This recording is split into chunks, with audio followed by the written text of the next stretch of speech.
So, today, we're going to tackle one of the biggest bottlenecks in all of AI. We're talking about data sets that are so ridiculously huge they can bring even the most powerful computers to a grinding halt. But what if the solution wasn't just throwing more power at it? What if it was just a little bit of pure, simple randomness? Yeah, let's just dive right into that. I know, it sounds totally backwards, right? How on earth can something random create order and make things more efficient?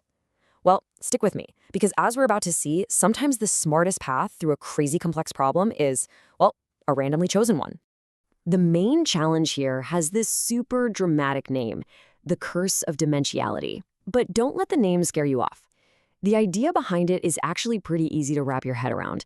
It's really all about what happens when your data has way too many features, or as we call them, dimensions. Okay, to make this super clear, think about it like this. Imagine a library wants an algorithm to recommend similar books. To do that, it has to turn every single book into a data point that a computer can understand. And a simple way to do that, you count how many times every word in the dictionary shows up. So a simple phrase like to be or not to be just becomes a list of numbers. We call that a vector. So this whole approach has a name. It's called bag of words. Every single word in the English language gets its own dimension. So one dimension holds the count for the word the, another one holds the count for dragon, another for quantum, and on for every single word you can think of. And this is where the scale just becomes absolutely mind-boggling. Just to represent texts from the English-speaking internet, you'd need a vector with over 4.7 million dimensions for every single document.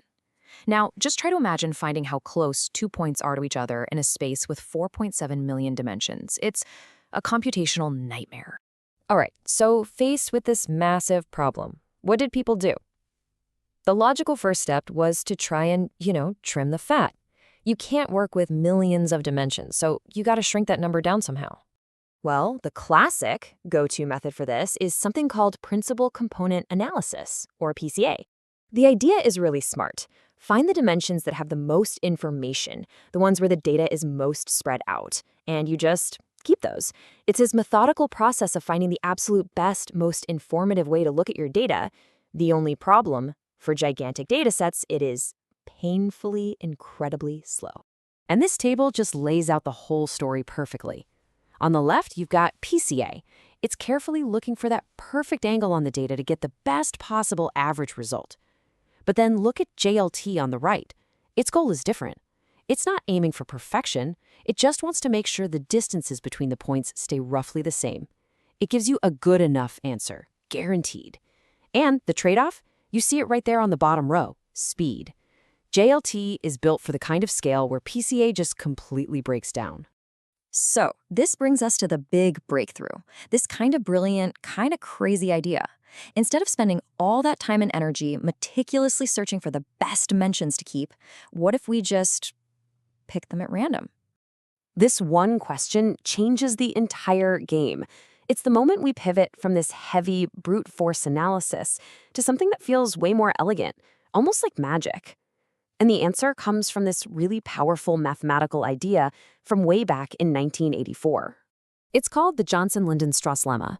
And what it is really is a mathematical promise. It guarantees that you can take data with a bajillion dimensions, basically smash it down into a much smaller space, using a random projection, and the distances between all your data points will stay almost exactly the same.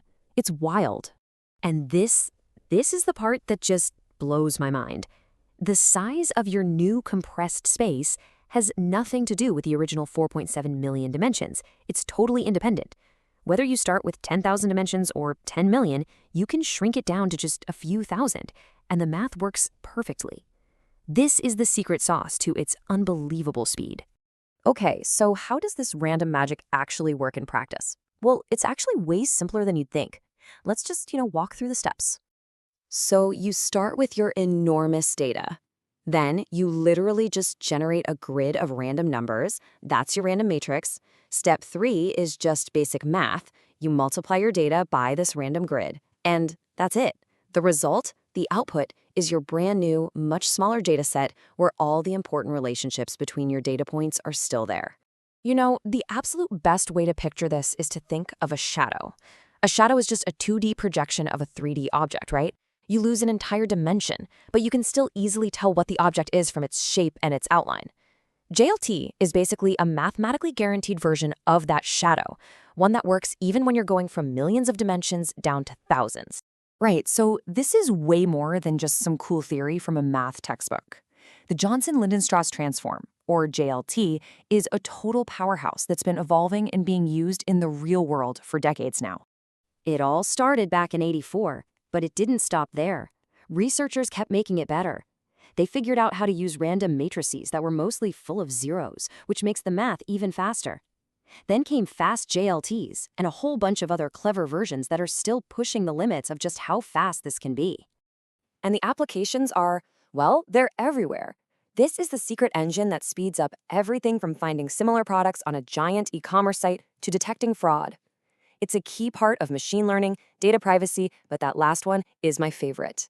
Because this might just be the coolest part of the whole story. It turns out, nature may have figured this out a long time ago. Researchers have found that the brain of a common fruit fly does something remarkably similar. It takes this huge flood of information from its sense of smell and uses what looks like a random network to compress it all down to a much smaller, manageable set of neurons. It's a biological JLT. How cool is that? So, after all that, what's the big lesson here? What's the main thing to take away from this whole journey into the power of randomness? It really comes down to this. In the world of big data, perfection can be the enemy of getting anything done at all. JLT is the ultimate proof that a good enough answer that you can get right now is almost always better than a perfect answer that you have to wait forever for. You trade just a tiny bit of precision for a massive game-changing boost in speed. And that kind of leaves us with one final thought to chew on. If a simple random projection can so elegantly solve a problem that looks like it needs this incredibly complex, detailed analysis, it really makes you wonder, right? Where else are we trying to brute force a solution when a smarter, simpler, and maybe, just maybe, a random shortcut is just sitting there waiting for us to find?